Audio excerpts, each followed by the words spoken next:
Abai wusatalahu fi rizqihi wa yunsa'alahu fi atharihi. Siapa yang mau dibukakan pintu rezeki, panjang umur berkah, falyasil rahimahu, hadis sahih Bukhari. Hendaklah dia menyambung tali silaturahim. Sambung tali silaturahim. Jangan mengurung diri dalam rumah, malu jumpa orang, stres, depresi, kencing dalam celana, mendengar suara motor, ketakutan. Silaturahim ke orang-orang yang kira-kira kalau kita dekat dengan dia, hati kita rasa lapang. Jangan silaturahim ke orang yang resek, yang ganggu kita, merusak pikiran kita. Saya kalau silaturahim dengan orang ini kayaknya hati saya lapang. Ada itu kita cerita itu meluapkan, memuntahkan semua yang ada beban pikiran kita. Cerita kita begini. Habis itu kita pulang lapang hati kita. Oke, kalau ada orang datang cerita ke saya, ya saya dengar aja. Sebenarnya dia mau cerita, nggak tahu mau kemana diceritakan. Ya ceritakannya ke saya, ya saya dengar aja. Bisa jadi mungkin ada peluang, mungkin dia nggak nolong, orang lain nolong, mungkin dia nggak mampu tapi kenalan dia mampu. Ya itu bagian dari ikhtiar kita. Jadi sambung silaturahim kepada ulama, kiai, tuan guru, habaib, orang-orang baik. Sholat ke masjid, jumpa orang, dibukakan Allah, ada aja cara Allah itu untuk menolong kita. Berikutnya yang ke-8.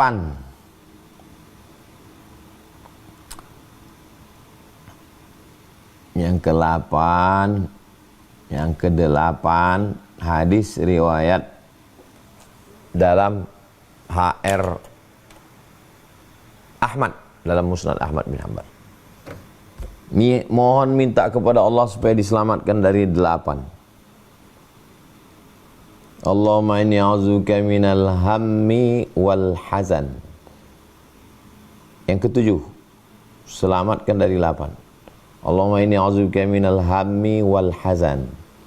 Ya Allah, selamatkan saya, jauhkan saya, tolong saya dari penyakit hammi dan hazan. Hammi susah hati, stres, depresi yang sifatnya takut pada masa depan. Ini terbayar atau tidak, ini gimana nanti, gimana istri, gimana anak, gimana usaha, gimana aneh. Obsesi ke depan ini namanya hammi, namanya ham. Bedanya dengan hazan adalah kesedihan, kesusahan, kegalauan terhadap masa lalu. Aduh, kalau kemarin nggak main slot, kalau kemarin nggak ngutang, kalau kemarin nggak silap, kalau kemarin nggak selingkuh, kalau kemarin nggak aneh. Itu kalau diturutkan itu ngomong sendiri itu kalau lama-lama ngomong sendiri. Itu orang bisa ngomong sendiri. Pertama senyum sendiri, lama-lama nengok pohon kayu, nengok kucing, nengok ayam senyum, nengok angkot senyum, ngomong sendiri. Itu awalnya merasa sadar, lama-lama hilang kesadaran. Jadi minta 8 sama Allah. Allahumma inni a'udzubika minal hammi wal hazan. Susah hati karena takut melihat masa depan, dan susah hati karena takut melihat masa lalu. Hammi wal hazan.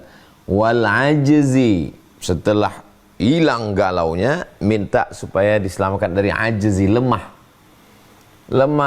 letoy, lesu, loyo, kehilangan semangat, selonjoran, rebahan dari pagi, petang, siang, malam. Allahumma inni a'udzubika minal hammi wal hazan wal ajzi, lemah. Kalau udah lemah, wal kasal, malas. Malas bangkit, malas usaha, malas makan, malas mikir pun malas.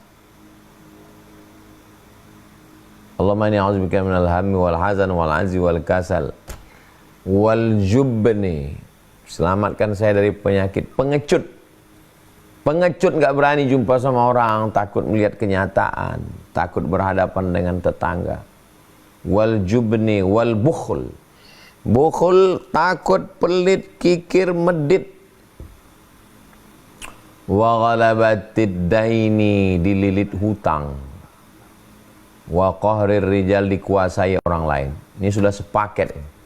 Kalau sudah dililit hutang, dikuasai orang lain, didikte. Kalau bahasa kampung kami jadi lembu cucu hidung. Lembu cucu hidung itu lembu yang ditusuk hidungnya, ditarik. Ya, dieksploitasi orang hidup kita. Bahkan bukan cuma kita, anak kita, istri, na'udzubillah, na'udzubillah. Kenapa? Karena kita udah dianggap nggak berdaya. Maka minta 8. Allahumma inni a'udzubika minal hammi wal hazan wal ajzi wal kasal wal jubni wal dukhl wal bukhli wa dhala'id daini wa ghalabatir rijal. Yang ke-8, man syaghalahu dzikri an mas'alati. Siapa yang dia menyibukkan dirinya dengan berzikir an mas'alati. Saking sibuknya dia berzikir mengingat Allah sampai lupa dia berdoa. Ya Allah tolong aku dililit utang, tolong. Habis itu dia sibuk zikir. Allahumma sholli ala. Zikirnya istighfar, sholawat, la ilaha illallah. Astaghfirullahaladzim, astaghfirullahaladzim, astaghfirullahaladzim. Sholawat. Allahumma sholli ala sayyidina Muhammad wa ala ali sayyidina Muhammad. Allahumma sholli ala sayyidina. Tahlil. La ilaha illallah, la ilaha illallah, la ilaha illallah, la ilaha illallah. Man syaghalahu zikri an mas'alati. Siapa yang sibuk berzikir mengingat aku sampai lupa meminta kepadaku, a'taituhu afdal ma u'tis sa'ilin. Aku berikan kepada dia yang lebih utama, lebih afdal, lebih baik, lebih hebat, lebih mantap daripada yang aku berikan pada orang yang berdoa. Ada orang yang sibuk berdoa, ada orang yang sibuk berzikir. Allah berikan kepada yang berzikir itu lebih hebat daripada yang berdoa. Apalagi yang cuma ngobrol sana kemari, aku lagi susah, orang pun nggak respect. Tapi kalau kita mendekatkan diri pada Allah, ngadu sama pemilik hati, dia akan mengetuk hati orang. Nah, inilah keutamaan yang diberikan Allah Subhanahu wa ta'ala. 8. 9. Yang ke-9 adalah puncak dari semuanya. Yang ke-9, ridha. Ridha itu artinya kal mayyit baina ghasilihi, seperti mayat yang dimandikan. Itulah ridha. Puncak dari segalanya adalah diam. Kuserahkan semuanya kepada Engkau ya Allah. La haula wa la quwata illa billah. Puncak dari cinta adalah diam. Puncak dari ridha adalah diam. Serahkan semuanya kepada Engkau. Ridha. Definisi ridha, sururul qalbi bimururil qada. Hati merasa senang ketika takdir pahit lewat. Hati tetap merasa senang ketika takdir yang menyakitkan itu sedang lewat. Wah, ini berat. Itu namanya ridha. Sururul qalbi bimururil qada. Hati tetap senang ketika takdir yang menyakitkan itu lewat. Nah, ini orang-orang yang tauhidnya sudah putus kepada Allah Subhanahu wa ta'ala. Ini 9 jurus ini apakah sebatas teori atau pernah Ustadz praktekkan? Ini kayak teori. Jadi datang tamu dari Jakarta.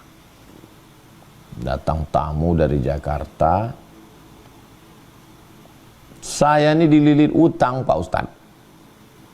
Utang saya miliaran. Sana. Saya nggak sanggup lagi di rumah. Karena setiap hari orang datang pakai motor, pakai mobil, debit kolektor, preman, semua datang. Saya sudah ngomong ke istri Pak Ustadz. Saya ngomong ke istri saya, kalau kau tak tahan, aku ikhlas kalau kau tinggalkan aku. Dan saya udah siap mati Pak Ustadz. Saya sampaikanlah poin-poin ini. Nah, ini poin yang saya sampaikan. Kemudian dia pulang. Ketika dia pulang itu ke Jakarta, setiap WA ini bunyi, saya takut dia mati. Setiap WA saya tengok, malah saya yang ketakutan. Saya takutnya dia mati, ditengok orang handphonenya, terakhir ngomong sama saya, dan saya jadi saksinya. Ustadz yang kemarin datang ke rumah Ustadz itu mati dikeroyok, mati. Maka saya, ya Allah tolonglah ini. Saya untuk melihat handphone saya pun takut dapat kabar dia nggak enak. Ternyata kita bisa menghadapi masalah kita, tapi begitu mendengar masalah orang lain kita ketakutan. Tapi saya tetap doakan, ya Allah tolong hamba-Mu ini. Alhamdulillah dibukakan Allah, dimudahkan Allah. Sekarang hidupnya baik, istri, anak, keluarga, alhamdulillah. Jadi waktu saya tanya-tanya gimana lah, kata dia, datang aja pertolongan itu Pak Ustadz. Adalah orang nolong, ada yang ini, ada minta bantu ini.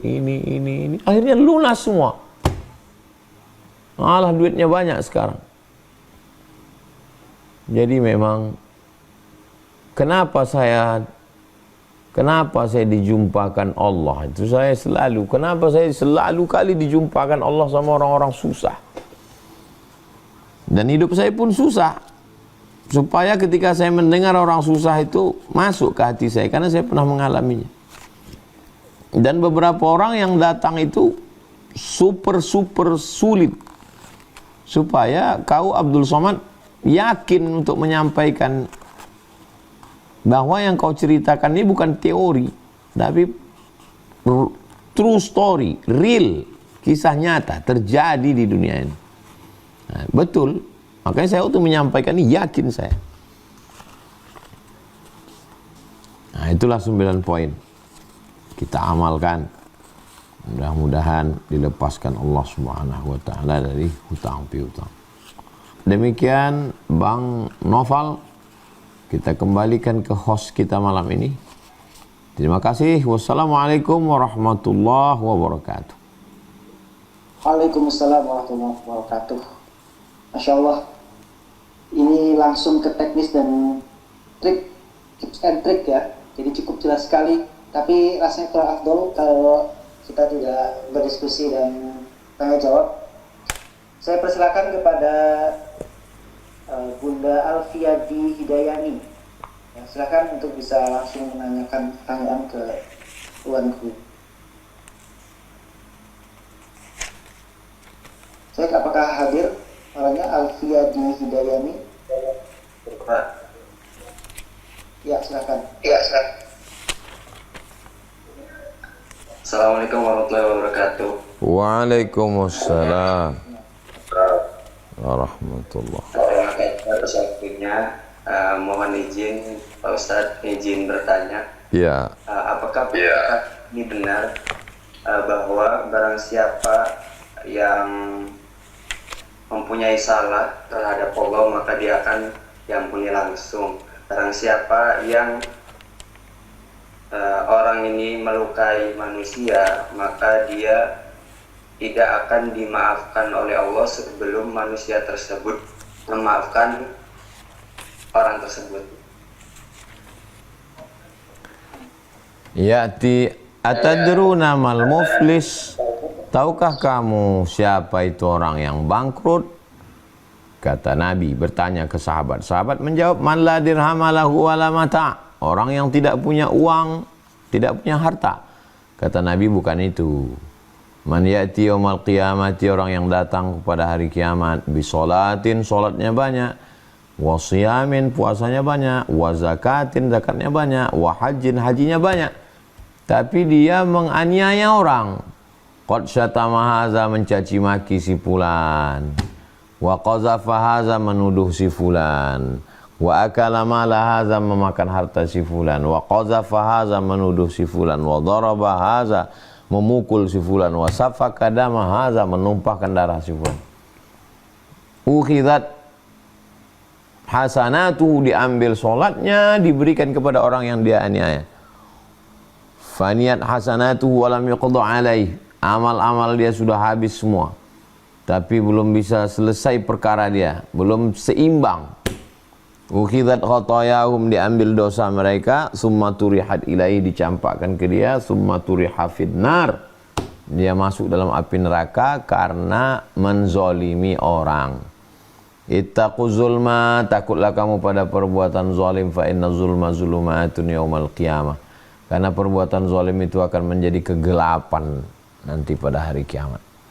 Jadi kalau kita ada zalim, aniaya sama orang, kita minta maaf, minta ampun.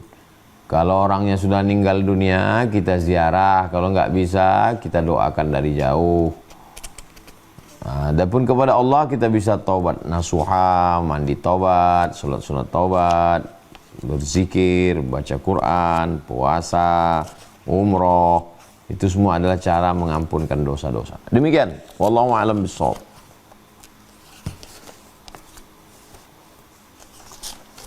Baik, alhamdulillah. Izin saya membacakan pertanyaan di kolom komentar, Ustaz. Iya. Ustaz mau tanya, bagaimana sikap kita jika sebaliknya orang berhutang sama kita sudah hampir 5-7 tahun, tapi ketika kita menanyakannya dihubungi tidak respon, bagaimana sikap kita sebaiknya Ustaz yang Allah kehendaki? Saya hanya ingin tenang, tidak capek nagih-nagih. Buka surat Al-Baqarah 280. Al-Baqarah 280. Al-Baqarah 280. Wa in kana dzu usratin, kalau orang yang ditagih itu dalam kesulitan, kesusahan, fa naziratun ila maisarah, tunggu sampai dia lapang. Gimana Mas, ini tanggal deadline-nya sudah sampai. Kata dia, saya belum bisa. Fa naziratun ila maisarah, kasih waktu sampai dia lapang. Kira-kira lapangnya kapan? Ya insya Allah nantilah bulan-bulan September. Ya September kita datang lagi. Kita datang September, kata dia, begitu, begini, begono, anak mau sekolah, istri sakit, rumah kontrakan, kredit belum lunas. Al-Baqarah 280. Wa anta saddaqu khairul lakum. Kamu sedekahkan lebih baik. Kalau jumlahnya nggak terlalu besar, tidak terlalu banyak, ya udah. Daripada habis bensin kita, lebih banyak pula habis bensin sama rusak. Ganti rem ban tipis hanya untuk nggak terlalu banyak. Wa anta saddaqu, ya udah sedekahkan aja. Ya udahlah, saya pun capek, udah hati saya capek, saya sedekahkan aja. Tapi kalau banyak, ada yang bisa disita dari barang-barangnya, ya lapor polisi. Lapor polisi, bawa ke pengadilan,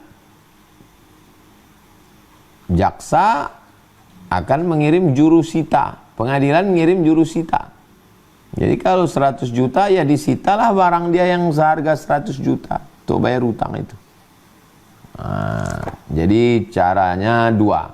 Cara maaf kalau tidak banyak, tapi kalau banyak, ya pakai hukum. Kalau enggak, duit kita enggak balik. Demikian. Wallahu a'lam bishawab. Masya Allah. Terima kasih Ustaz. Barakallah. Selanjutnya saya persilahkan kepada Bunda Cindra Dewi ya, untuk bisa menanyakan langsung pertanyaannya, silahkan. Kak Cindra Dewi, ya, silakan diaktifkan mic-nya.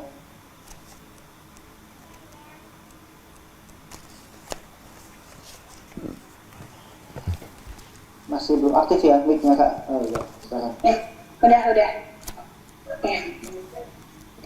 Assalamualaikum warahmatullahi wabarakatuh. Waalaikumsalam warahmatullahi wabarakatuh. Matur tambiasi yang ucapan pada moderator udah mengizinkan dengan bertanya di acara Zoom ini. Izin bertanya Ustaz? Iya. Nah, semisalnya kan kita ini punya hutang ke orang. Iya. Sedangkan ini udah beberapa tahun yang lalu. Sedangkan orang itu juga lupa kalau kita itu udah minjem hutang ke dia. Apakah boleh caranya itu kita menyumbangkan gitu ke amal masjid atau ke anak yatim sesuai jumlahnya atau lebih dari jumlah tersebut? Kalau nggak salah, udah ini tiang dengan boleh caranya begitu. Nah, cuman itu aja Ustaz. Sekian, Assalamualaikum warahmatullahi wabarakatuh. Waalaikumsalam warahmatullahi wabarakatuh. Saya tidak bisa bersedekah dengan uang orang lain. Ustadz dari mana? Saya dari masjid. Ngapain Ustadz? Saya sedekah. Sedekah dari mana? Saya sedekah pakai duit Bang Noval. Nggak bisa. Karena saya mesti bersedekah dengan uang saya. Yang memang milik saya. Jadi ketika saya punya utang sama orang lain 10.000. Lalu kemudian ya udah 10.000 ini saya sedekahkan. Ya nggak bisa, itu punya dia. Gimana kita sedekah punya orang? Ustadz, itu tanah saya wakafkan Pak Ustadz. Tanah siapa? Tanah orang. Ya nggak bisa. Jadi utang wajib dibayar. Tapi kalau orangnya tidak ada, sudah mati, meninggal dunia, anaknya nggak bayar ke ahli warisnya. Ahli warisnya nanti akan bagi itu. Ahli waris pun nggak ada, keluarga nggak ada, sebatang kara, istri meninggal. Kita datangi ke rumahnya, rupanya rumahnya pun sudah jadi ruko, dianya nggak ada. Maka kita ingat berapa utang kita ke dia. 100.000. Kita bawa duit 100.000 ini, kita serahkan ke masalih ammah, kepentingan umum. Pembangunan masjid, pembangunan pondok pesantren tahfiz Quran, panti jompo, panti yatim. Saya serahkan uang ini Pak. Niat saya bayar utang kepada almarhum yang saya nggak ketemu. Jadi niatnya tetap bukan niat sedekah, karena kita nggak bisa bersedekah pakai duit orang. Niatnya tetap niatnya bayar hutang. Hanya saja karena orangnya nggak ada, diberikan untuk masalih ammah, kepentingan umum. Masjid, pondok itu kepentingan umum, bukan kepentingan pribadi. Karena pada dasarnya kita ini satu kesatuan umat. Ngutangnya kan sama si Anu, kok bayarnya ke si Anu? Hadhihi ummatukum ummatan wahidah. Ini adalah umat yang satu. Sama-sama umat Nabi Muhammad SAW. Dan kita sudah berusaha nyari, nggak ketemu. Maka kita bayarkan ke masalih ammah, kepentingan umum. Demikian. Wallahu a'lam bishawab.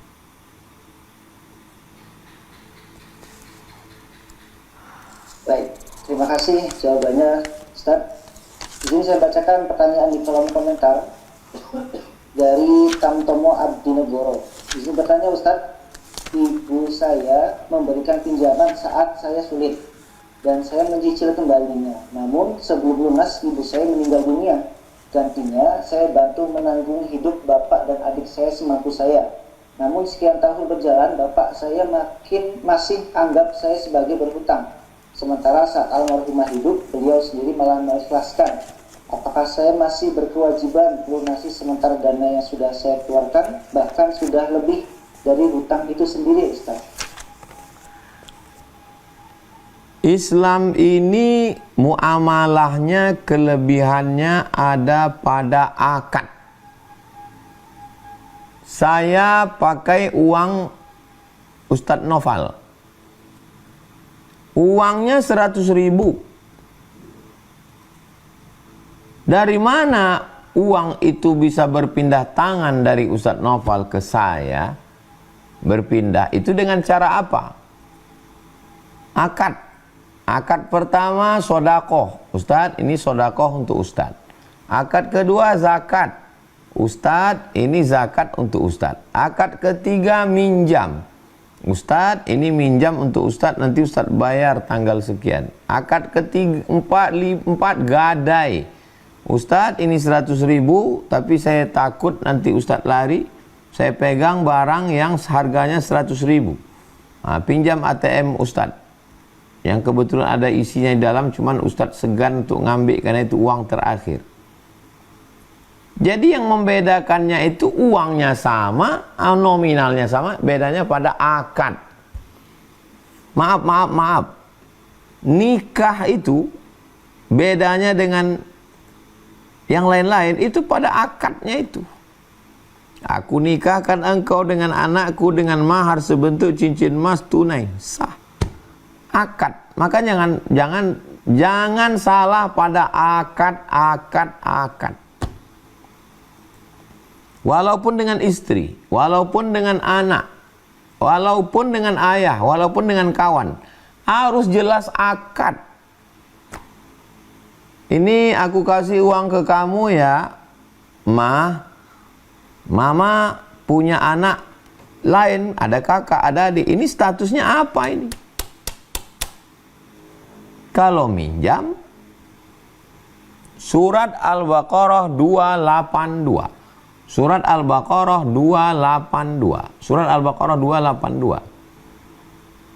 Ya ayyuhalladzina amanu, wahai orang beriman, idza tadayantum, kalau kamu menjalin transaksi bidainin hutang piutang ila ajalin musamma, sampai batas waktu tertentu, faktubuh, tulis.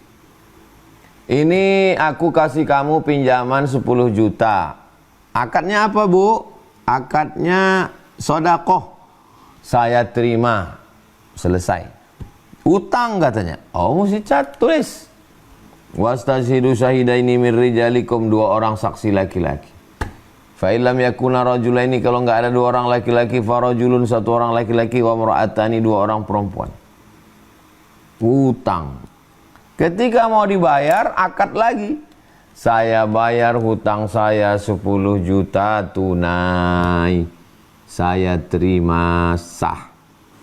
Kenapa terjadi konflik ini? Gara-gara akad. Menurut si anak, dia sudah bayar utang. Karena ibunya nggak mau dibayar. Kata ibunya, ya udah anggap lunas.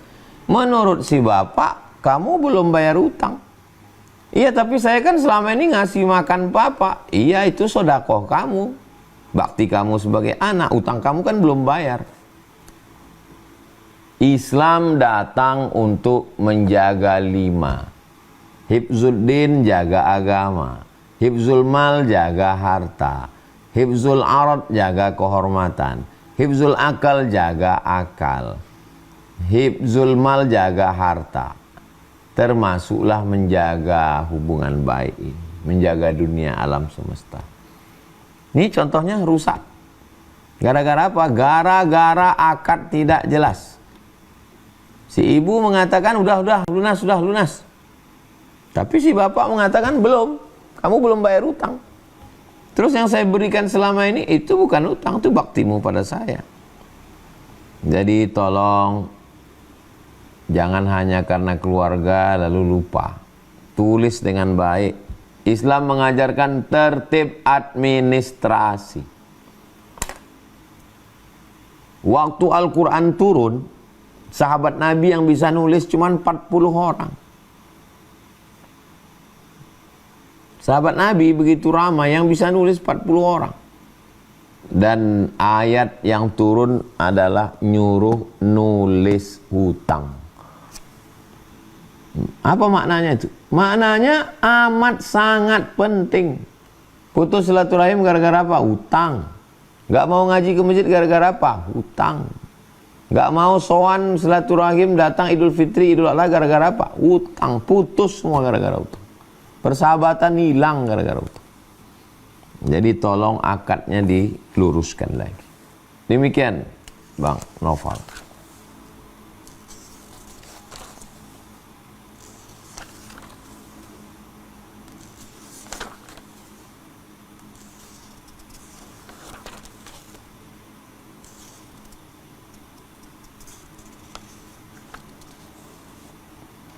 Baik, selanjutnya saya persilahkan pada Kak Ayu ya untuk bisa menanyakan pertanyaannya secara langsung. Silakan, Kak Ayu. Assalamualaikum warahmatullahi wabarakatuh. Waalaikumsalam warahmatullahi wabarakatuh. Pak Ustadz, mohon maaf pertanyaannya di luar tema karena kebetulan dari minggu kemarin ingin bertanya. Pak Ustadz, saya memiliki dua orang tua yang berbeda. Orang tua kandung saya sudah lama almarhum. Bapak saya mempunyai dua orang istri. Satu istrinya sudah dia ceraikan, ditalak juga dengan secaranya. Nah, istri yang keduanya, dia tidak menalak, tapi istri yang kedua ini adalah istri yang ibu yang saya sayangi. Ibu saya meminta diceraikan karena cemburu. Bapak saya masih dekat dengan mantan istrinya. Akhirnya ibu tiri saya yang saya sayangi ini meminta bapak saya untuk membuatkan surat cerai untuk bisa memilih antara dia atau mantan istrinya. Tapi mereka berdua sama-sama tidak ingin berpisah hanya karena memang ibu tiri saya ini memaksa meminta untuk diceraikan.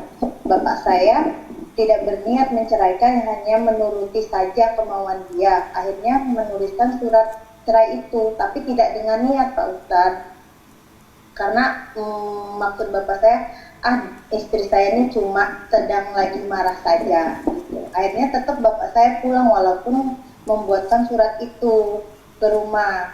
Tapi ibu tiri saya jadi bertanya-tanya, meragukan kejelasan pernikahannya, sah atau tidak sahnya surat cerai yang bapak saya buat ini. Jadi dia meminta saran dan bertanya kepada saya untuk bisa mencari solusi, karena ada dua ustadz yang beranggapan bahwa yang satu sah talaknya, satu lagi tidak sah karena kinayah.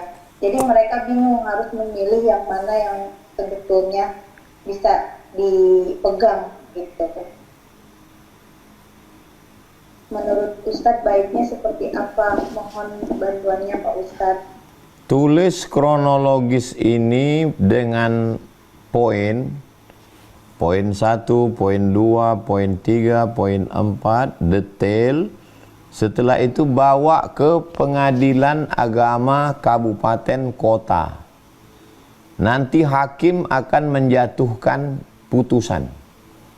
Berdasarkan laporan yang kami baca, maka hakim menjatuhkan talak berapa. Setelah hakim menjatuhkan talak, keputusan, lalu pengadilan agama mengeluarkan akta cerai.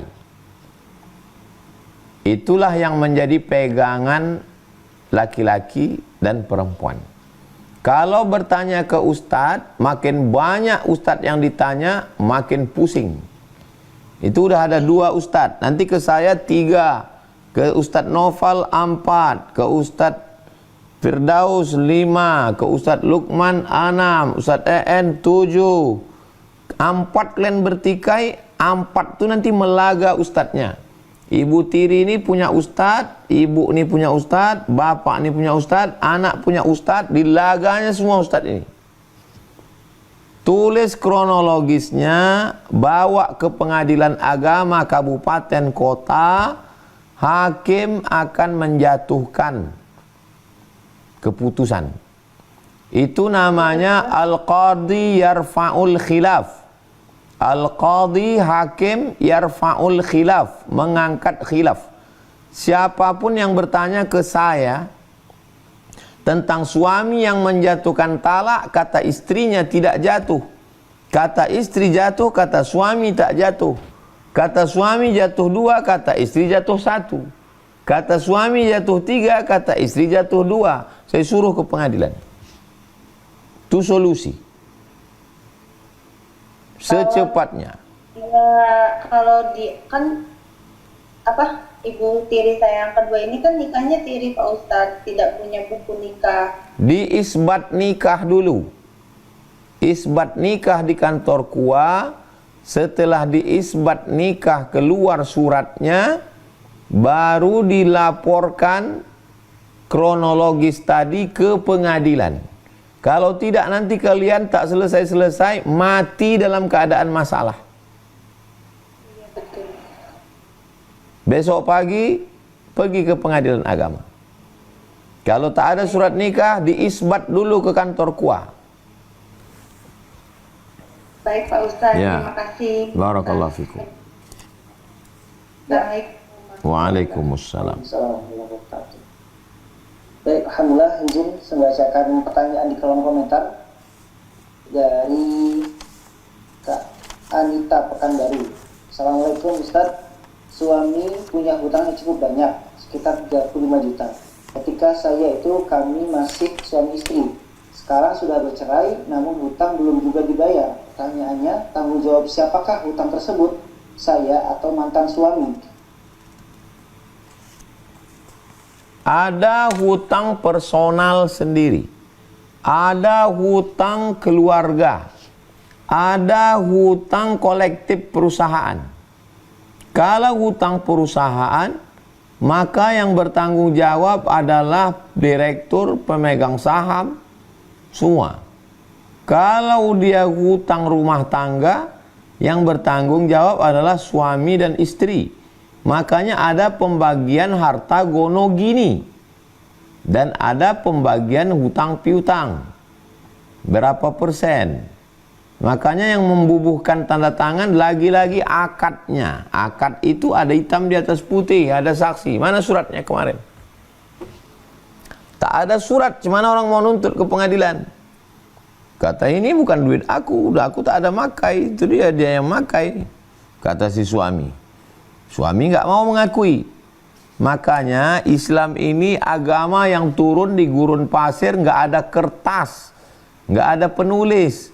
Tapi ayat yang paling panjang nulis hutang.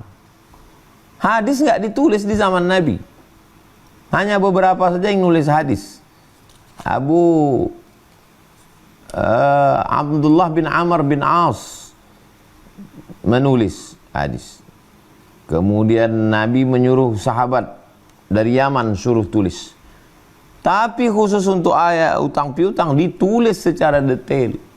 Kenapa orang zaman modern sekarang ada komputer, ada printer, ada pena, kertas berserak-serak? Ini jadi masalah. Jadi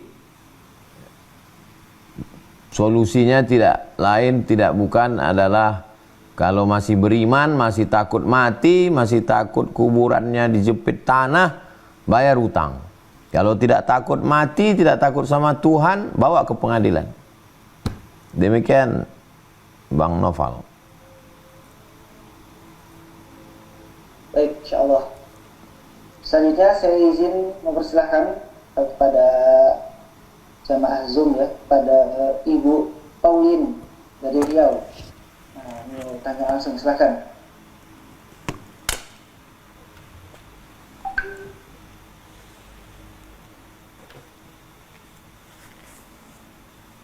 Halo, assalamualaikum warahmatullahi wabarakatuh. Waalaikumsalam warahmatullahi wabarakatuh. Makasih Ustaz Muhammad. Ini ada pertanyaan tentang hutang. Yang pertama, bagaimana tanggung jawab mayit? Sebenarnya mayit tidak bertanggung jawab. Maksudnya, jika ada hutang yang belum selesai, biasanya kan orang meninggal, nanti para anak-anak atau keluarga akan mengatakan, kalau kalian punya hutang silahkan hubungi kami. Nah, seandainya si mayit hutangnya tidak tertulis atau keluarga tidak tahu menahu. Sementara dia dengan orang yang berhutang belum menagih-nagih yang tempat dia berhutang. Nah, sampai kira-kira atau gimana Ustaz? Jadi apakah hukum yang seperti itu? Yang kedua, di dalam bank syariah sekarang kan sudah banyak bank syariah untuk orang fasilitas namanya pembiayaan. Nah, apakah bank syariah itu semuanya aman dari riba, sementara mereka punya pengawas syariahnya gitu? Apakah orang muslim masih boleh untuk menggunakan pembiayaan tersebut di bank-bank syariah yang memiliki itu? Dan saya menanyakan juga tentang akad musyarakah mutanakisah, yaitu akad multiguna pada bank syariah. Apakah itu menurut Ustadz juga boleh digunakan? Artinya banyak jenisnya dan salah satunya itu yaitu multiguna, sehingga orang atau nasabah bisa menggunakan akad tersebut untuk membeli dengan menyicil dengan akad pembiayaan tersebut. Itu saja, terima kasih. Assalamualaikum warahmatullahi wabarakatuh. Min ba'di wasiyatin, ahli waris baru boleh membagi harta warisan.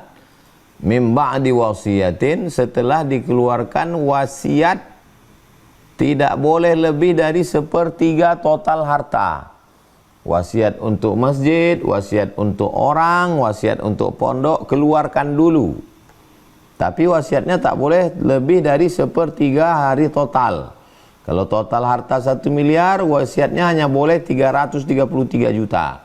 Di atas itu, yang dikeluarkan hanya 333. Setelah dikeluarkan wasiat, min ba'di wasiyati yusi biha audain, bayarkan utangnya. Bayarkan utang semua. Kalau ahli waris yang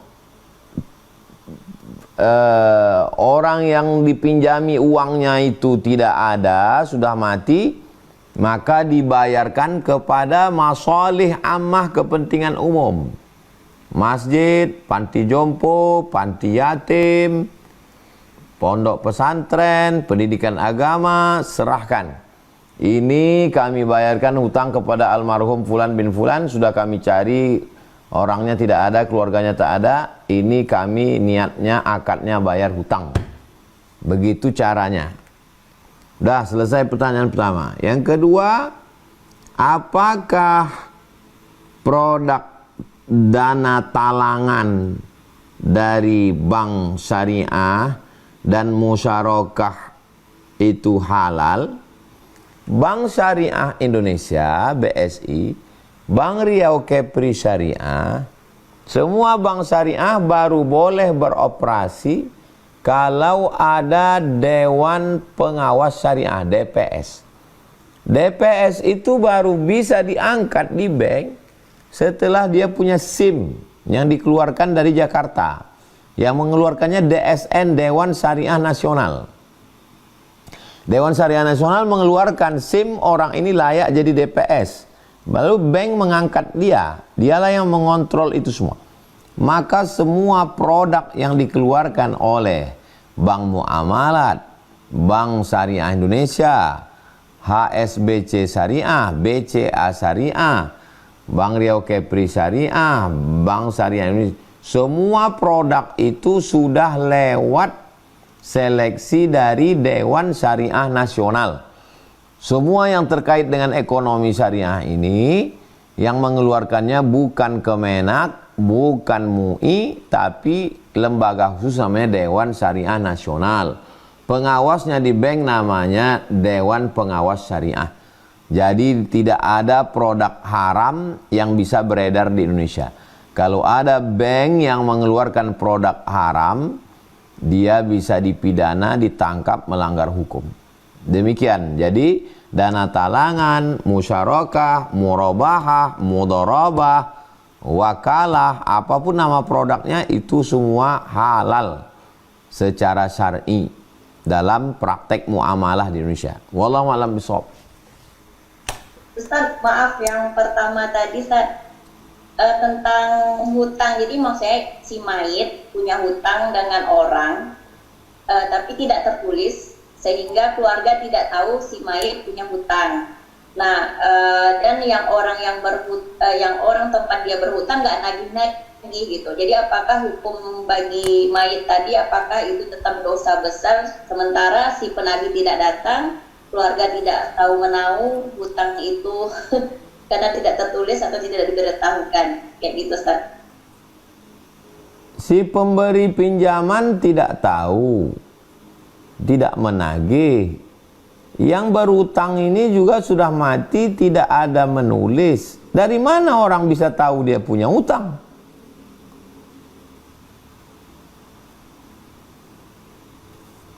Yang almarhum nggak punya tulisan. Yang pemberi pinjaman juga nggak nagih. Dari mana kita tahu dia punya hutang? Kita ini tidak disuruh mencari-cari. Saya semua saya catat, saya tulis. Tapi kalau keluarga meninggal, kita cukup mengatakan kepada bapak, ibu, saudara-saudari, kalau keluarga kami ini ada sangkutan hutang piutang, kami sebagai ahli waris siap. Cukup sampai di situ. Kita tidak perlu mencari-cari. La yukallifullahu nafsan illa wus'aha. Dia tidak ada mencatat dan orang tidak ada menagih. Serahkan pada Allah Subhanahu wa taala. Bagaimana nanti dia di hadapan Allah Subhanahu wa taala? Wa allil insani illa ma sa'a. Manusia akan mempertanggungjawabkan semua perbuatannya. Laha ma kasabat wa 'alaiha maktasabat. Kalau dia baik dibalas baik, buruk dibalas buruk. Kalau dia sudah bertaubat kepada Allah, orang yang memberikan pinjaman sudah mengampunkan. Uzkuru mahasina mautakum. Orang yang meninggal sebutlah baik-baiknya saja. Setelah itu kita serahkan pada Allah Subhanahu wa taala. Demikian, wallahu a'lam bishawab. Barakallahu fiik.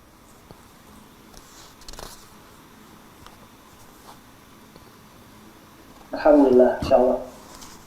Izin membacakan pertanyaan di kolom komentar, Ustaz. Ya. Dari Aini, Tangerang Selatan.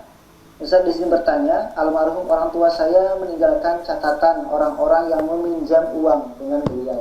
Di akhir catatan tersebut ditulis, jika saya tiada, tolong ditagih. Lalu kami ahli waris sudah berusaha menjalankan wasiat tersebut, namun pihak yang berhutang tidak membayar. Ditagih selalu berdalih, bahkan tidak berniat membayar. Bagaimana sikap kami ahli waris tersebut, Ustaz? Kalau ada keluarga, polisi, tentara, bawa, ambil senilai hartanya. Berapa mereka pinjam? Dipinjamnya 100 juta. Ada motornya situ 2, bawa pulang. Bawa ke pengadilan, tuntut jaksa, ambil barangnya. Kami ngambil barang kalian ini untuk menyelamatkan kalian supaya jangan makan haram. Kau, ayah kau, atuk kau minjam 100 juta.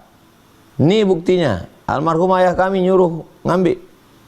Tapi karena kalian tidak bayar, untuk menyelamatkan kalian supaya kau tak makan haram, supaya kalau amal kau tidak rusak, ini kami ambil barang.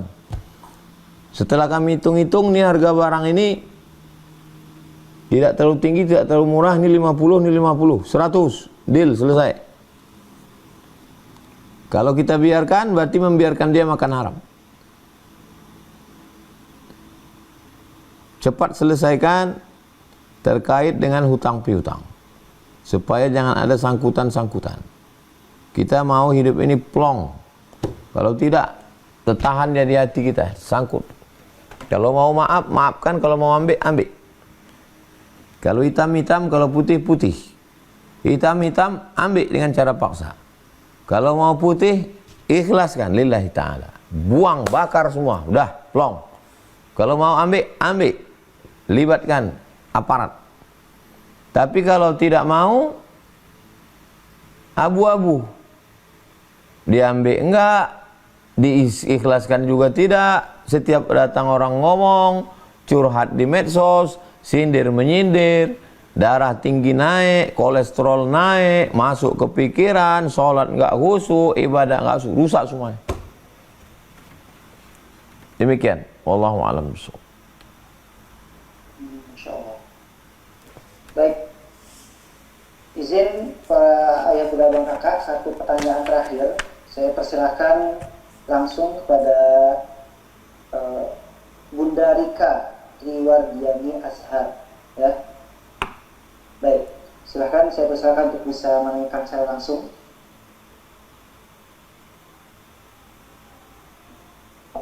Alhamdulillah. Assalamualaikum Ustaz. Waalaikumsalam. Seperti dua tema ya Ustaz. Ustaz, bagaimana cara menyikapi sikap atasan yang selalu mencari kesalahan kita dan bersikap tidak adil jika si A yang jelas-jelas melakukan kesalahan tidak dibalas dan tidak ditegur. Jika saya yang melakukan kesalahan langsung dibalas itu. Kemudian sama halnya ketika saya menyampaikan apa kendala yang terjadi di saya, atasan saya diam dan tidak mau dengar. Tapi giliran direktur yang sudah turun tangan dan menangkap ada sidap dan dianggap itu sebagai suatu kendala, baru langsung ditindaklanjuti sama atasan saya. Kemudian yang kedua Ustaz, apakah boleh menyebut nama seseorang dan berharap dia menjadi jodoh saya? Itu saja Ustaz, terima kasih. Kalau bekerja di kantor perusahaan, pasti di sana ada komisaris, ada pemegang saham, ada atasan, ada pengawas, lapor. Jangan diam. Islam ini bukan agama maaf. Islam ini agama yang ada hukumnya. Islam ini yang seimbang antara reward, punishment dengan maaf. Seimbang antara akhlak dengan hukum. Ayat-ayat itu lebih banyak bicara tentang hukum. Makanya kalau kita ngaji, pertanyaannya banyak fikih, hukum. Nah, jadi kalau dia di pegawai Pemprov, Pemda, Pemko, itu ada wali kota, ada bupati, ada DPRD, ada kepala dinas, ada inspektorat jenderal. Kita lapor semua. Saya jamaah-jamaah yang melapor ke saya, mana buktinya? Saya bilang.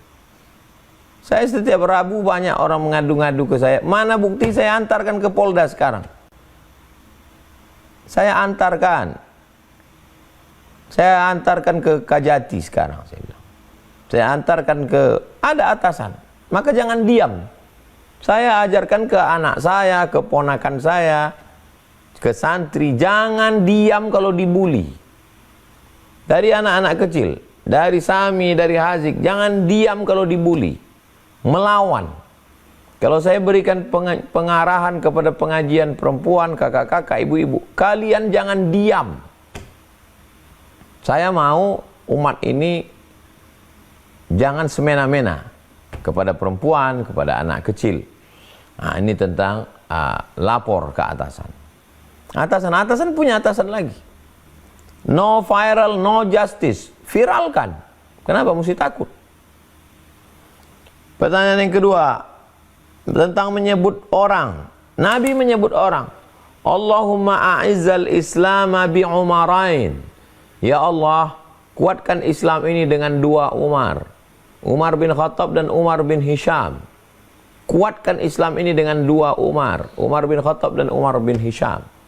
Umar bin Khattab masuk Islam. Umar bin Hisham tidak masuk Islam. Umar bin Hisham Abu Jahal.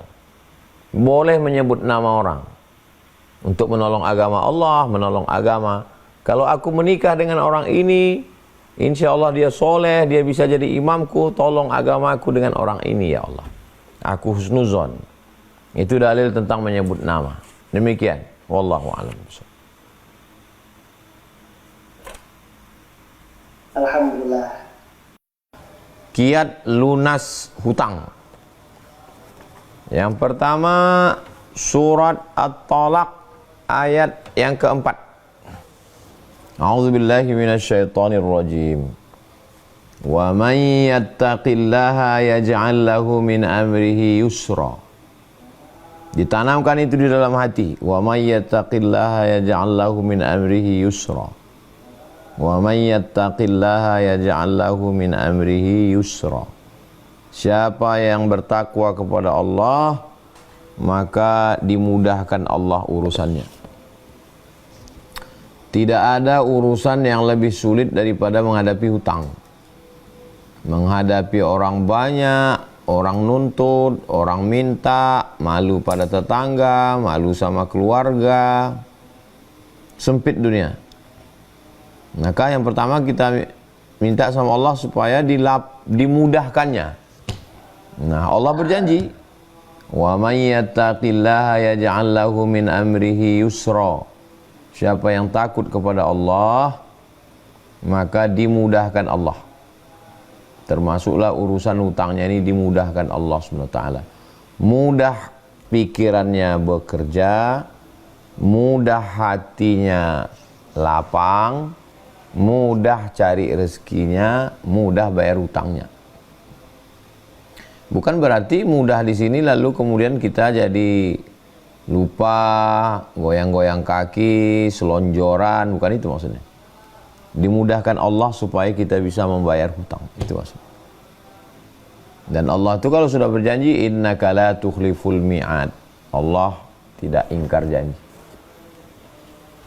Syarat yang pertama, wa may yattaqillaha yaj'al lahu min amrihi yusra. Siapa yang bertakwa kepada Allah, janji Allah, yaj'al lahu min amrihi yusra, dijadikan Allah urusannya mudah. Apa itu takwa? Secara bahasa takut sama Allah. Secara istilah melaksanakan perintah Allah, menjauhi larangan Allah. Yang sebelumnya mungkin lupa, lalai, silap, khilaf, salah, taubat, sholat, jangan tinggal, kemudian kembali ke jalan Allah, hijrah. Tak ada jalan lain.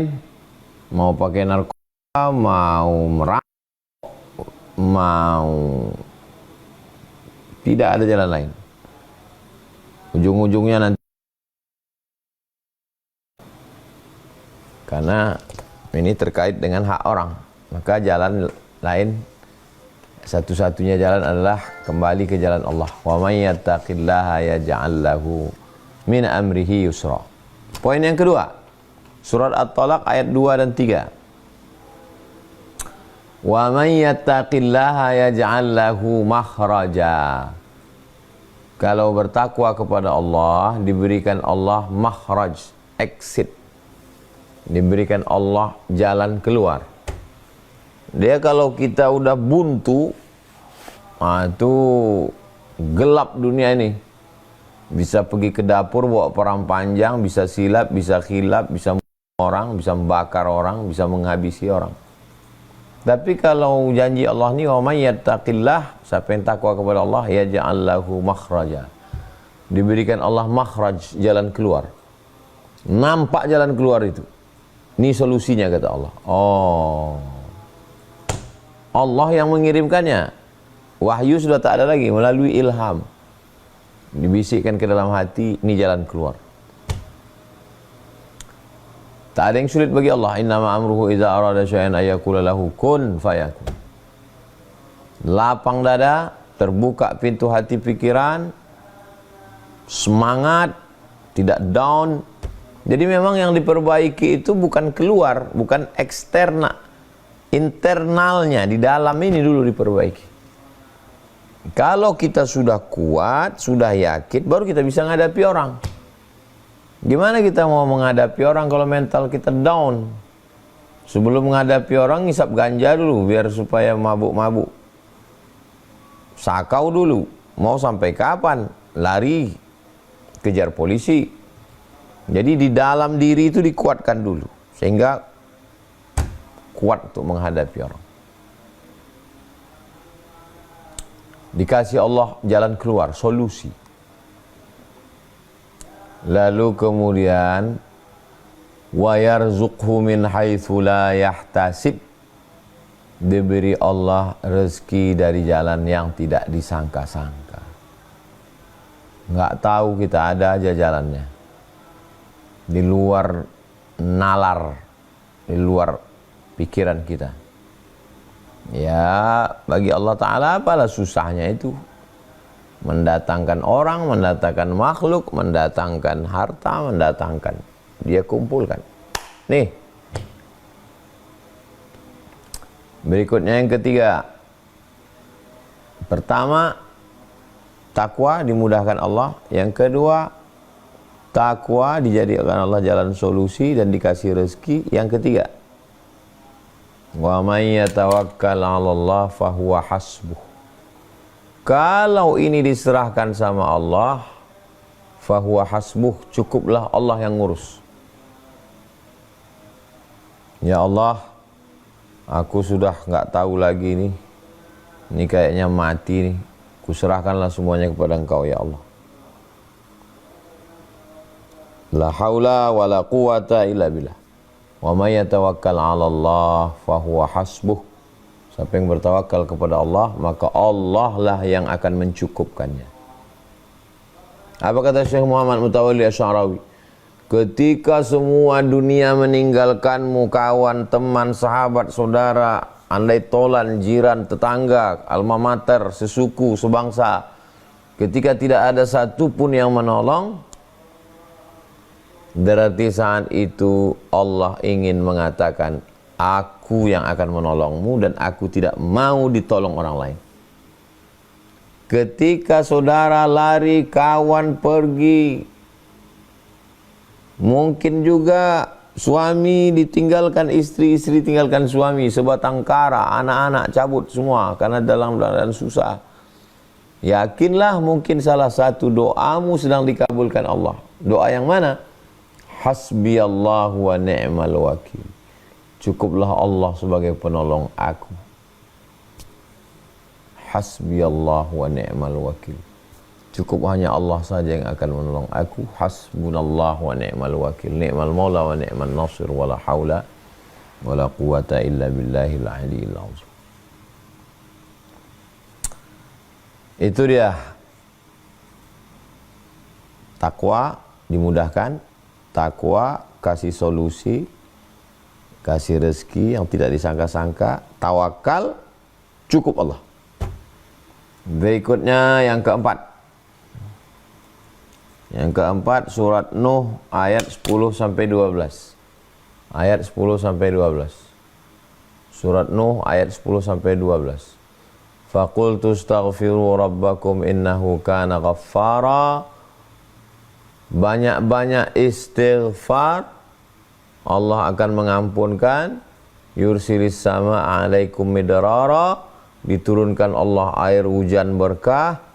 Wa yumdidukum bi amwalin wa banin, diberikan Allah engkau harta. Ini dia.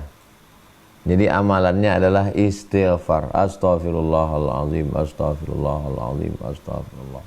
Astaghfirullahalazim, astaghfirullahalazim. Jangan pikiran ini dibawa setan, nanti si anu datang, ini begini, ini begini, ini begini. Akhirnya mencret, stres, depresi, gula naik, jantung naik, kolesterol naik. Karena pikiran ini asam lambung naik. Jadi kita tidak disuruh masuk ke ruang gelap bersemedi, enggak. Kita tetap biasa. Tapi hati kita dan lisan kita tak putus. Astaghfirullahalazim, astaghfirullahalazim, astaghfirullahalazim, astaghfirullahalazim, astaghfirullahalazim. Kalau rasa nyaman pendek, yang pendek aja. Kalau rasa zikir panjang, astaghfirullahalazim alladzi la ilaha illa huwal hayyul qayyum wa atubu ilaih. Astaghfirullahalazim alladzi la ilaha illa huwal hayyul qayyum wa atubu ilaih. Datang orang ngobrol, ya kita ngobrol biasa gimana ini. Habis itu kepala kosong. Astaghfirullahaladzim. Man lazimal istighfar. Siapa yang melazimkan memperbanyak istiqamah istighfar. Ja'alallahu lahu min kulli dhiqin makhraja. Segala kesempitannya diberikan kelapangan. Wa min kulli hammin faraja. Segala kesusahannya diberikan kesenangan. Wa razaqahu min haitsu la yahtasib. Diberi rezeki dari jalan yang tidak disangka-sangka. Astaghfirullahalazim, astaghfirullahalazim, astaghfirullahalazim, astaghfirullahalazim. Berikutnya yang kelima. Yang kelima, Al-Baqarah ayat 45. Surat Al-Baqarah ayat 45. Ya ayyuhalladzina amanu ista'inu bis sabri was salah. Memperbanyak salat. Setelah istighfar, tunggu waktu salat, astaghfirullahalazim, zuhur, asar, maghrib, isya, duha, tahajud. Bangun malam, salat sunat wudu, salat sunat taubat, salat sunat tahajud, salat sunat hajat. Bukan susah salat itu. Saya salat sunat hajat, tolong hajat saya lunaskan hutang ini ya Allah. Allahu Akbar. Allahu Akbar kabiran walhamdulillahi katsiran wa subhanallahi bukratan wa asila. Wajjahtu wajhiya alladhi fatara as-samawati wal arda hanifan musliman wa ma ana minal musyrikin. Inna salati wa nusuki wa mahyaya wa mamati lillahi rabbil alamin. La syarika lahu wa bidzalika umirtu wa ana minal muslimin. A'udzu billahi minasy syaithanir rajim. Bismillahirrahmanirrahim. Alhamdulillahi rabbil alamin arrahmanir rahim maliki yaumiddin. Iyyaka na'budu wa iyyaka nasta'in. Shiratal mustaqim, shiratal ladzina an'amta 'alaihim ghairil maghdubi 'alaihim waladdallin. Amin. Bismillahirrahmanirrahim. Qul huwallahu ahadun illahus samad lam yalid wa lam yulad wa lam yakul lahu kufuwan ahad. Allahu akbar. Subhana rabbiyal azim wa bihamdihi subhana rabbiyal azim wa bihamdihi subhana rabbiyal azim wa bihamdihi. Sami Allahu liman hamidah. Rabbana lakal hamdu milus samawati wa milal ardi wa milal ma syi'ta min syai'in ba'du. Allahu akbar. Subhana rabbiyal a'la wa bihamdihi subhana rabbiyal a'la wa bihamdihi subhana rabbiyal a'la wa bihamdihi. Allahu akbar. Rabbi fili warhamni wajburni warfa'ni warzuqni wahdini wa'afini wa'afu anni. Allahu akbar. Subhana rabbiyal a'la wa bihamdihi subhana rabbiyal a'la wa bihamdihi subhana rabbiyal a'la wa bihamdihi. 1 menit, 1 rakaat. Jadi kalau 2 rakaat, 2 menit. Salat sunat wudu 2 rakaat, salat sunat taubat 2 rakaat, salat sunat tahajud 2 rakaat, tambah lagi 4 rakaat, tambah lagi 6 rakaat, tambah lagi 8 rakaat, salat sunat hajat 2 rakaat, salat sunat witir 3 rakaat. Ringan. Yang bilang berat itu setan. Asyaitanu ya'idukumul faqra. Setan membisikkan kamu kurang banyak duit, utang sana lagi, gali lubang, tutup lubang, kecanduan. Tapi kalau kita cepat kembali ke jalan Allah, ya Allah menjaga hati kita. Ihfazillah, kau jaga agama Allah ini, yahfazka, Allah menjagamu. Jadi banyak-banyak salat. Yang keenam, man ahabba yubsatalahu fi rizqihi wa yunsa'alahu fi atharihi. Siapa yang mau dibukakan pintu rezeki, panjang umur berkah, falyasil rahimahu, hadis sahih Bukhari.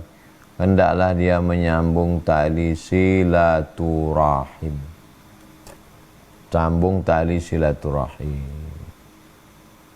Jangan mengurung diri dalam rumah, malu jumpa orang, stres, depresi, kencing dalam celana, mendengar suara motor, ketakutan. Silaturahim ke orang-orang yang kira-kira kalau kita dekat dengan dia, hati kita rasa lapang. Jangan silaturahim ke orang yang resek, yang ganggu kita, merusak pikiran kita. Saya kalau silaturahim dengan orang ini kayaknya hati saya lapang. Ada itu kita cerita itu meluapkan, memuntahkan semua yang ada beban pikiran kita. Cerita kita begini. Habis itu kita pulang lapang hati kita. Oke, kalau ada orang datang cerita ke saya, ya saya dengar aja. Sebenarnya dia mau cerita, nggak tahu mau kemana diceritakan. Ya ceritakannya ke saya, ya saya dengar aja. Bisa jadi mungkin ada peluang, mungkin dia nggak nolong, orang lain nolong, mungkin dia nggak mampu tapi kenalan dia mampu. Ya, itu bagian dari ikhtiar kita. Jadi sambung silaturahim kepada ulama, kiai, tuan guru, habaib, orang-orang baik, sholat ke masjid, jumpa orang, dibukakan Allah. Ada aja cara Allah itu untuk menolong kita. Berikutnya yang ke-8.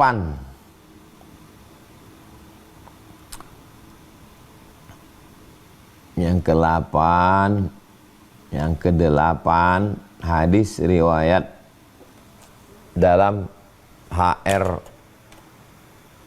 Ahmad, dalam Musnad Ahmad bin Hanbal. Mohon minta kepada Allah supaya diselamatkan dari 8. Allahumma inni a'udzubika minal hammi wal hazan. Yang ke-7, selamatkan dari 8. Allahumma inni a'udzubika minal hammi wal hazan. Ya Allah, selamatkan saya, jauhkan saya, tolong saya dari penyakit hammi dan hazan. Hammi susah hati, stres, depresi yang sifatnya takut pada masa depan. Ini terbayar atau tidak, ini gimana nanti, gimana istri, gimana anak, gimana usaha, gimana aneh. Obsesi-obsesi ke depan ini namanya hammi, namanya ham. Bedanya dengan hazan adalah kesedihan, kesusahan, kegalauan terhadap masa lalu. Aduh, kalau kemarin nggak main slot, kalau kemarin nggak ngutang, kalau kemarin nggak silap, kalau kemarin nggak selingkuh, kalau kemarin nggak aneh. Itu kalau diturutkan itu ngomong sendiri itu kalau lama-lama ngomong sendiri. Itu orang bisa ngomong sendiri. Pertama senyum sendiri, lama-lama nengok pohon kayu, nengok kucing, nengok ayam senyum, nengok angkot senyum, ngomong sendiri. Itu awalnya merasa sadar, lama-lama hilang kesadaran. Jadi minta 8 sama Allah. Allahumma inni a'udzubika minal hammi wal hazan. Susah hati karena takut melihat masa depan, dan susah hati karena takut melihat masa lalu. Hammi wal hazan. Wal ajzi. Setelah hilang galaunya, minta supaya diselamatkan dari ajzi, lemah. Lemah, letoy, lesu, loyo, kehilangan semangat, selonjoran, rebahan dari pagi, petang, siang, malam. Allahumma inni a'udzubika minal hammi wal hazan wal ajzi, lemah. Kalau udah lemah, wal kasal, malas. Malas bangkit, malas usaha, malas makan, malas mikir pun malas.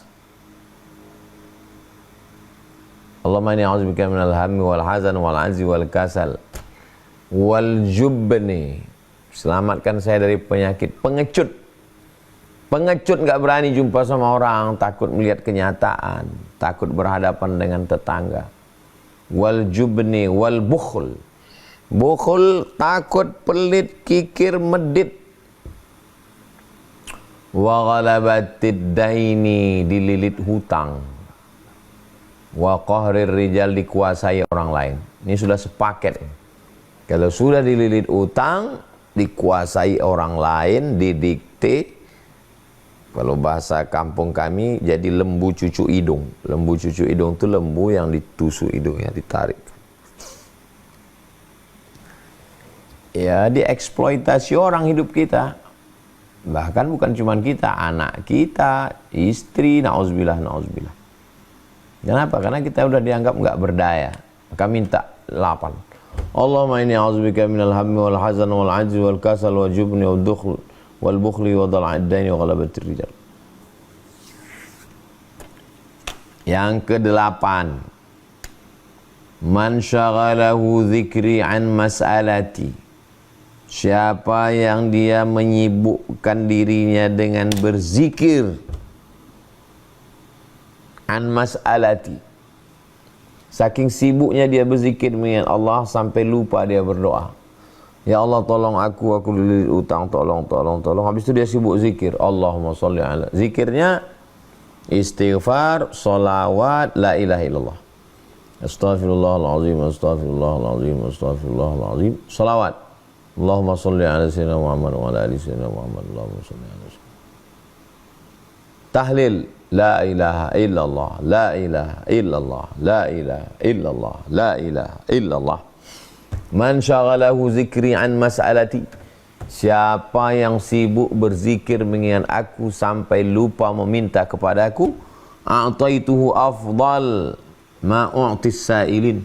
Aku berikan kepada dia yang lebih utama, lebih afdal, lebih baik, lebih hebat, lebih mantap daripada yang aku berikan pada orang yang berdoa. Ada orang yang sibuk berdoa, ada orang yang sibuk berzikir. Allah berikan kepada yang berzikir itu lebih hebat daripada yang berdoa. Apalagi yang cuma ngobrol sana kemari, aku lagi susah, aku lili. Orang pun nggak respect. Tapi kalau kita mendekatkan diri pada Allah, ngadu sama pemilik hati, dia akan mengetuk hati orang.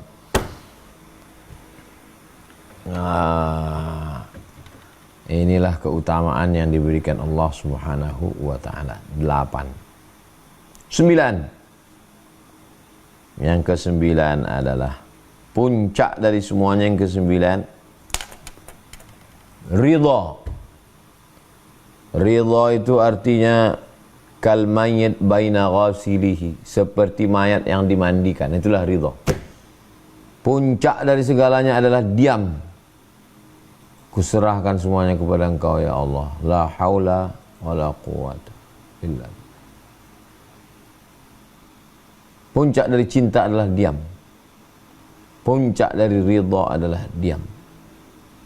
Serahkan semuanya kepada Engkau. Ridha. Definisi ridha, sururul qalbi bimururil qada. Hati merasa senang ketika takdir pahit lewat. Hati tetap merasa senang ketika takdir yang menyakitkan itu sedang lewat. Wah, ini berat. Itu namanya ridha. Sururul qalbi bimururil qada. Hati tetap senang ketika takdir yang menyakitkan itu lewat. Nah, ini orang-orang yang tauhidnya sudah putus kepada Allah Subhanahu wa ta'ala. Ini 9 jurus ini apakah sebatas teori atau pernah Ustadz praktekkan?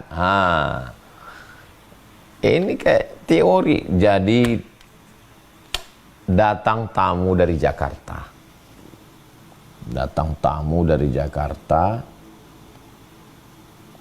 Saya ini dililit utang Pak Ustadz.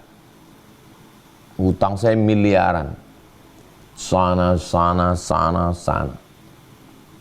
Saya nggak sanggup lagi di rumah. Karena setiap hari orang datang pakai motor, pakai mobil, debit kolektor, preman, semua datang. Saya sudah ngomong ke istri Pak Ustadz. Saya ngomong ke istri saya, kalau kau tak tahan, aku ikhlas kalau kau tinggalkan aku. Dan saya udah siap mati Pak Ustadz. Saya sampaikanlah poin-poin ini. Nah, ini poin yang saya sampaikan. Kemudian dia pulang. Ketika dia pulang itu ke Jakarta, setiap WA ini bunyi, saya takut dia mati. Setiap WA saya tengok, malah saya yang ketakutan. Saya takutnya dia mati, ditengok orang handphonenya, terakhir ngomong sama saya, dan saya jadi saksinya. Ustadz yang kemarin datang ke rumah Ustadz itu mati dikeroyok, mati. Maka saya, ya Allah tolonglah ini. Saya untuk melihat handphone saya pun takut dapat kabar dia nggak enak.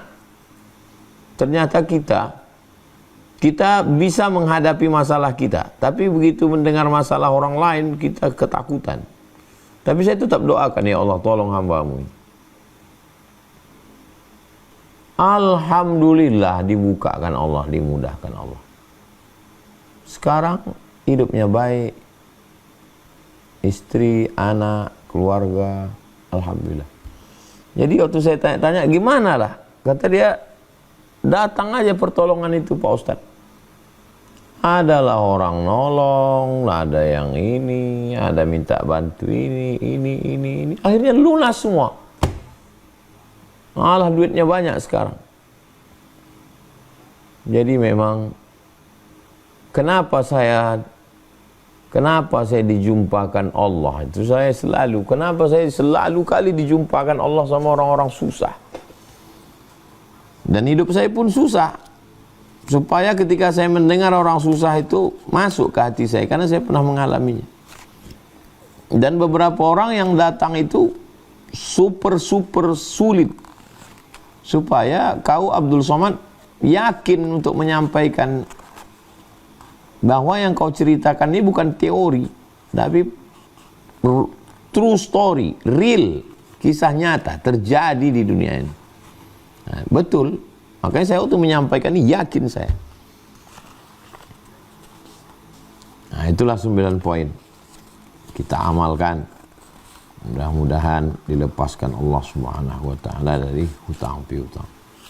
Demikian Bang Noval, kita kembalikan ke host kita malam ini. Terima kasih. Wassalamualaikum warahmatullahi wabarakatuh.